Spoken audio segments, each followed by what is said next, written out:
اعوذ باللہ من الشیطان الرجیم، بسم اللہ الرحمن الرحیم۔ آیات الکرسی کی فضیلت۔ حدیث کی روشنی میں حضرت ابی بن کعب رضی اللہ تعالی عنہ نے کہا، رسول اللہ صلی اللہ علیہ وسلم نے ان سے پوچھا، اے ابو منظر، تمہیں کتاب اللہ میں سے سب سے عظیم آیات کون سی یاد ہے؟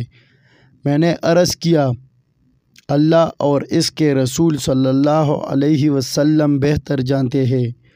آپ صلی اللہ علیہ وسلم نے پھر فرمایا، اے ابو منظر، تمہیں کتاب اللہ میں سے کون سی آیات یاد ہے جو سب سے عظیم ہو؟ میں نے عرض کیا، اللہ لا الہ الا هو الحی القیوم۔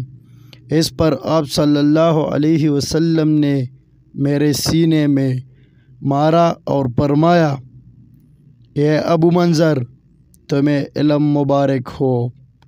فائدہ: رسول اللہ صلی اللہ علیہ وسلم نے فرمایا، جو شخص ہر فرض نماز کے بعد آیات الکرسی پڑھے، اس کو موت کے علاوہ کوئی چیز جنت میں جانے سے مانع نہیں ہے۔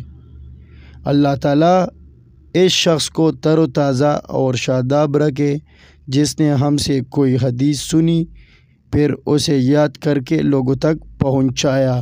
اور ایک چھوٹی سی ریکویسٹ کرتا ہوں کہ اگر ابھی تک آپ لوگوں نے چینل کو سبسکرائب نہیں کیا تو برائے مہربانی چینل کو صدقہ جاریہ سمجھ کر شیئر کریں اور سبسکرائب کریں۔